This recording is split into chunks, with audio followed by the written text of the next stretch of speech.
Well,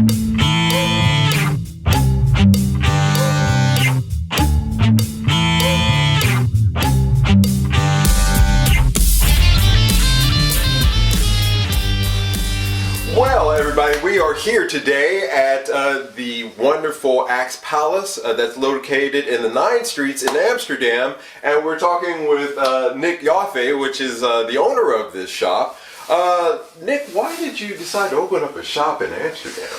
Well, I've owned and operated a similar shop in the U.S. near Boston. Okay. Are you from Boston originally? Yes. Oh, okay, yeah, cool. Yeah. All right. So, in 2008, I got the idea to open up a high-end guitar shop, and did you have a background playing, or did you have bands, or in high school? I was just a musician in local bands, and was just passionate about guitars and gear and tone and amps, and never had any business experience. Like the rest of us, yeah. Yeah, no business experience, but just pure passion for it, and then build it over time, and then many years later, I got the idea to expand, and my wife and I visited Holland on holiday years ago, and just fell in love with the city and the people and everything about the Netherlands, and this seemed like the great, ideal place to open up a new shop. Yeah, and right now, at least for the time being, for Americans who are interested in opening up businesses here, it's actually quite friendly, actually. They make it pretty easy. Yeah, it was actually shockingly easy. Yes. Except in my case, because there was a travel ban at the time, but that's a whole other story. But with the Dutch-American Friendship Treaty, right, which not a lot of people know about, I didn't know about, right, but it's actually really easy for an American to start a business here, and I didn't know about that until after I decided to move to Amsterdam. That Amsterdam was always my first choice, but then it happened to be, oh wow, because usually if you wanted to move, you can't just get up as an American and say, I want to open a store in France or Italy. You have to either be super rich or be invited, as you know. Or, there's a great deal of hoops that you have to jump through. That's correct. Yeah, and the fine people of the Netherlands, just small, very welcoming, very sort of entrepreneur friendly, and absolutely, it's been great. I'm really impressed with your lineup of amplifiers here. Mostly Engel. Are you a dealer for Engel? Yeah, we're a dealer for everything you see here. This little section is Engel, but we have, of course, Marshall and Diesel and Soldano, Friedman, Bogner, EVH, and then these Red 7 amps from Italy, which are really spectacular, some of our favorites. And then, we try to have a diverse array of high-end tube amplifiers and cabinets from around the world, whether it's American, British, German, Italian. Okay. But just focused on stuff that's fun to play and sounds killer. Recently we have encountered an issue that's been on the internets regarding the so-called tube amp shortage. I myself have covered it on my channel where I talked about more of it from a potential for price gouging in a lot of cases. From your viewpoint, first of all, what do you think about that situation going on, and where do you think it's headed, and has it had any impact on you at all? Yes, well, I'll before I get into the tube part of it, I think price gouging is a really sad part of the industry as a whole, even aside from the tube shortage. Okay, let's talk about that. There's just a lot of really opportunistic dealers or just private sellers who, as soon as something is in the news or as someone notable passes away, suddenly they're there like a vulture to rip off the public. And, I guess more recent, you're talking about maybe EVH. Yes, but it's just or as soon as, for example, Mesa Boogie was acquired by Gibson, of course all these just really uninformed people were like, oh my God. It's the end of Mesa Boogie's, baby. Even though nothing is changing and it's all the same people building the amps that were before, we have to. So then the scalper's like, oh, now I'm selling a pre-Gibson. Well, it's the same thing when you talk about greenbacks. I mean, when you start looking at vintage greenbacks, well, this one has the Rolla, this pre-Rolla, this one is Rolla. It's into that kind of. Yeah, there's a lot of reactionary instincts that goes into the tube shortage. But it's like as soon as there's speculation about there being any change, right. Sure enough, there's fear and panic, and then that's when the people take advantage, and you'll start seeing an amp that would cost 800 euros, and then overnight now they're being sold for 2,000. We saw that, of course, with the PVs and the EVH stuff. Which was funny to me because that's one of the most mass-produced common amps that the industry has ever seen. Yet it was made like they were somehow scarce, and somehow it makes no sense. You could get them all day on Markups or Craigslist or eBay for $500 to $800 or euros, and then all of a sudden, unfortunately, Eddie passes away. And now these amps that they produce millions of between the PV and the 5150, the 6505, which by the way are all exactly the same. Yeah, they are. And now all of a sudden they're rare commodities, and it's just sad. I've always believed I've never price gouged. I've always, even when we've had things that we could have, I just couldn't sleep at night doing that. Yeah. So I understand. The other argument is, hey, the market sets the value, and if people are willing to pay for it, then it is what it is. But I just don't believe that. We've seen the valuations on amps and guitars in general in the market increase, especially during the Corona period, where actually every manufacturer of guitars and amps had their best year ever. I think Fender did a 400% increase for 2021. Well, you know who didn't have their best year ever was probably Mesa, because of the part shortages.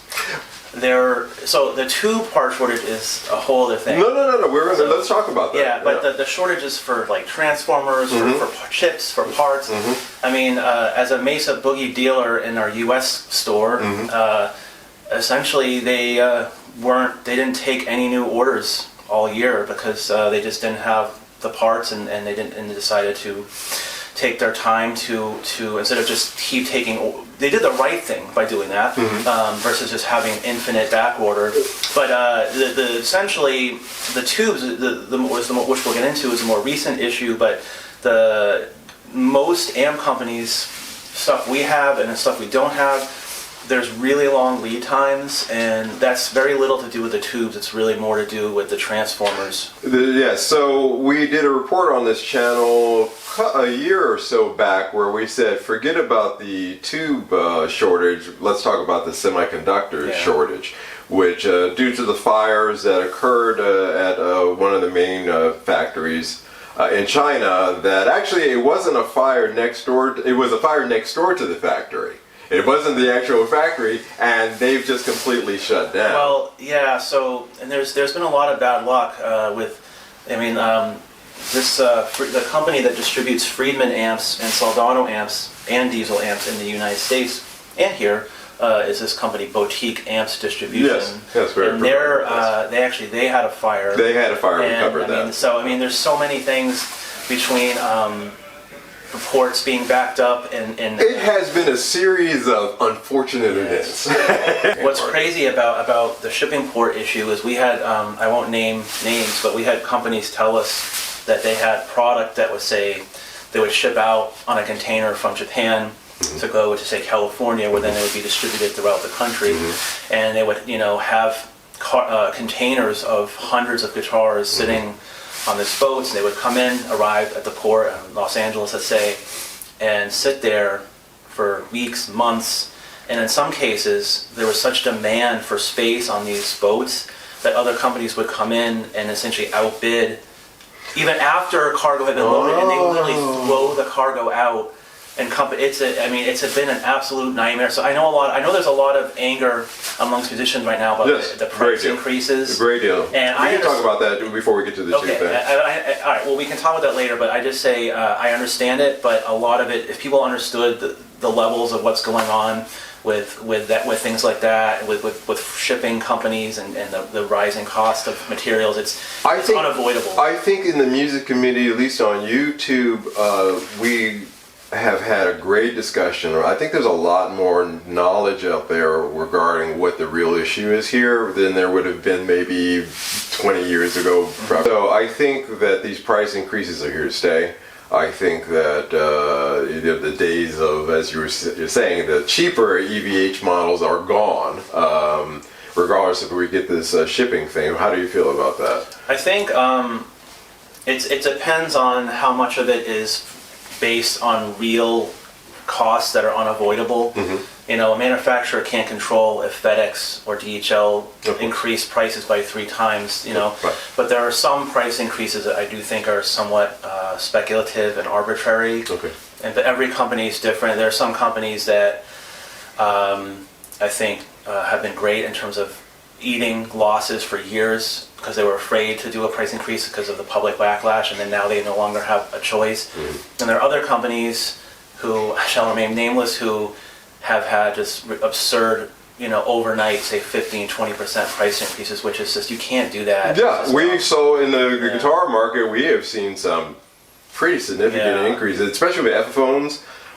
Surprisingly, the Gibsons, getting Fenders. Yeah, everybody's had a price increase. Yeah, I mean, it's just the way of the world with inflation, and you know, people's, you know, salaries aren't really going up, but the cost of everything else is, and it's unfortunate. But you know, I think what I think will get better are the shipping prices. Yes, I agree. I think the lumber prices also will get under control. Okay. I think those things I think are short-term problems, but I think the rising cost of labor and just because, and just generally with inflation, I generally, though, I've never in my history. Actually, there was one exception, but in general, prices, once they get to a level, they never go down. There was one exception, which was Ibanez, in like maybe around 2014 or 13, somewhere they actually lowered prices, which was refreshing. And then their prices have actually been very fair.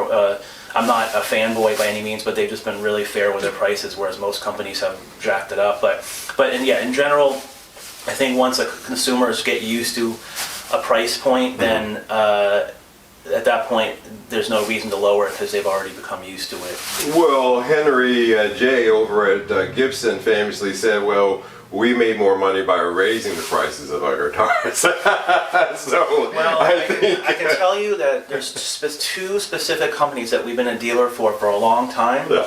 That have recently undergone massive price increases, and I can tell you without a doubt they have not seen an increase in sales. They've faced a lot of customer backlash. Interesting. Good this stuff. is just too. I mean, I know for the purpose of entertainment, it'd be great if I could say. No, we don't do that on the show. We get the gist. I mean, and they've had customers come to us saying, "Look, at these prices, I just can't. I'm out." Like even people that were like loyal fans, and then therefore we have stopped ordering as much as we would have. So I think when the general way of going about it is you have minor price increases each year, maybe 100, 200.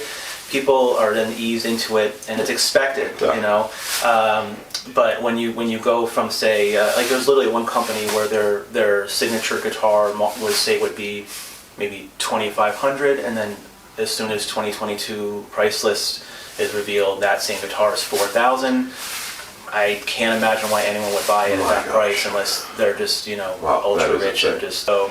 That's a real problem, and but companies will have to decide for themselves if they are okay with less volume or if they will lower their prices and be okay with making a little bit less, but then having more orders. Yeah, it's a chicken and egg kind of thing there. Well, that's a good segue into our main topic, our final topic about tubes. With the closing of the Electro-Harmonix factory, well, not closing, but for all intents and purposes, that has left us with a paltry market in producers of vacuum tubes. As you know, they're very difficult to produce, and the manufacturing methods that it takes to make them is really regulated to Eastern European countries and Asia. Let's just put it that way. Have you seen any impact on that? Yeah, I mean, certainly it's not helping getting the amps, you know, out the door as fast. There are a lot of companies. Why is that? Well, I mean, if they don't have the tubes, then right, ship okay. the Oh, amps. from the manufacturer's standpoint. Yeah. Okay, gotcha, right. But no, I think in the short term, it hasn't been a big issue because most companies have a pretty good stash to last them a while. Yeah. But so I think what you'll start to see the problems is if this situation doesn't improve, then maybe in 6 months and a year, then you'll start to see maybe some potential serious problems. Are we going to see the rise of solid state, the return of solid state amps? I sure hope not. I mean, not just, but obviously I'm biased. I sell tube amps for a living, but just as a tone. You're talking to two really biased guys towards tube amps, so yeah. I mean, I have a fractal axe effects. Oh, okay. I think it's great for what it is, but there's no substitute for the real thing, and there's just something in the feel and the.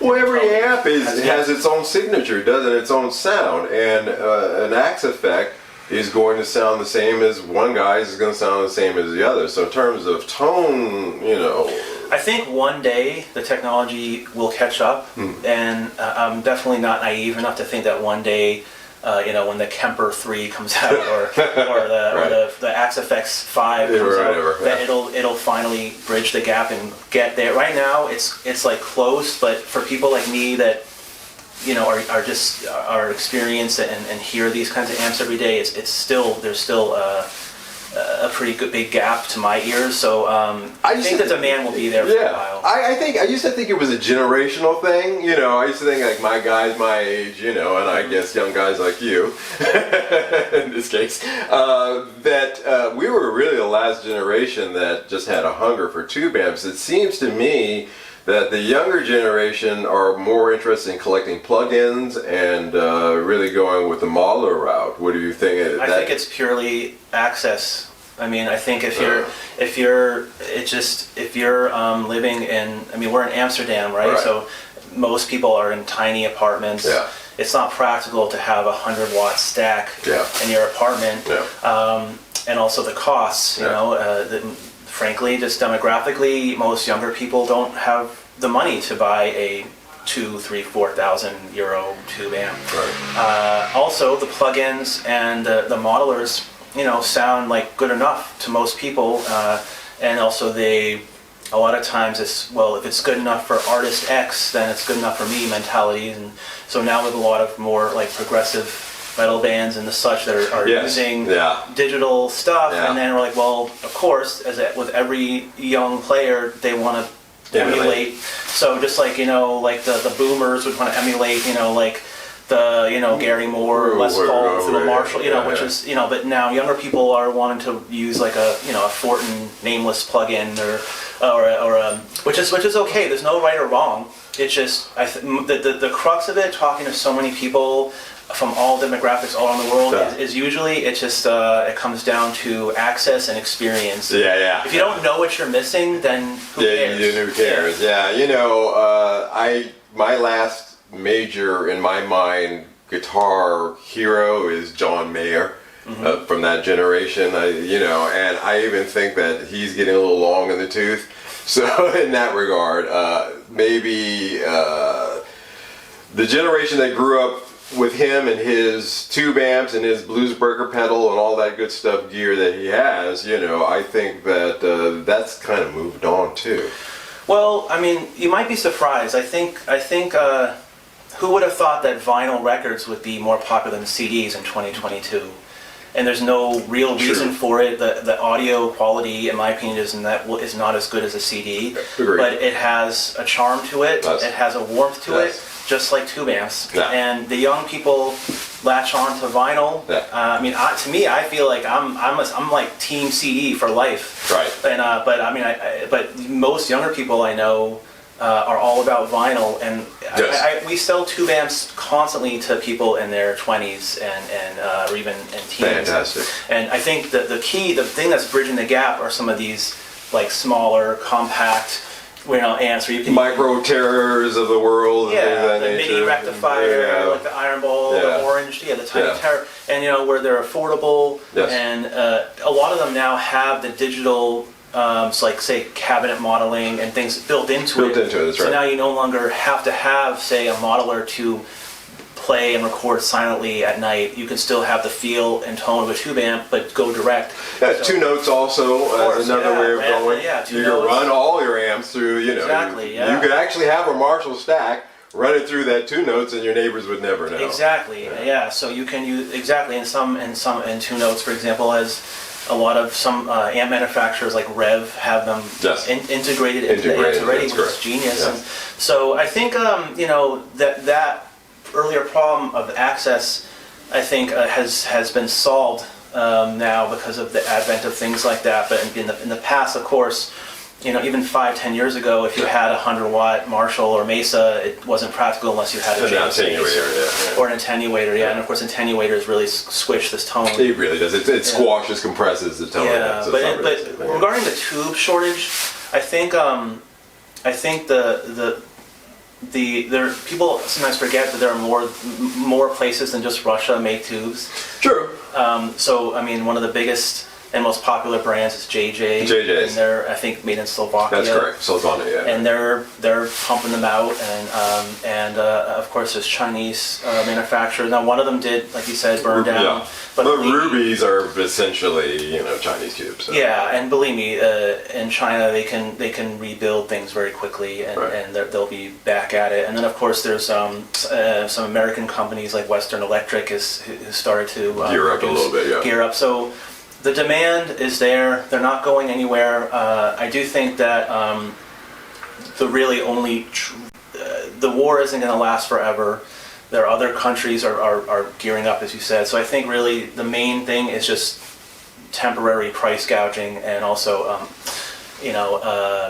hassle for manufacturers to pump out product. But I think if companies can't produce amps anyways because they can't get transformers, then that sort of buys them some time to figure out the tube problem. So, but it obviously remains to be seen.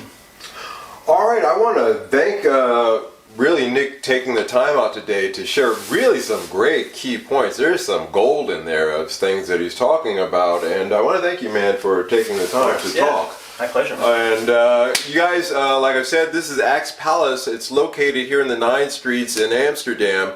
You are more than welcome to always come down and talk to Nick about any of these great amps. Maybe we'll shoot a little B-roll and you get a chance to see how they look.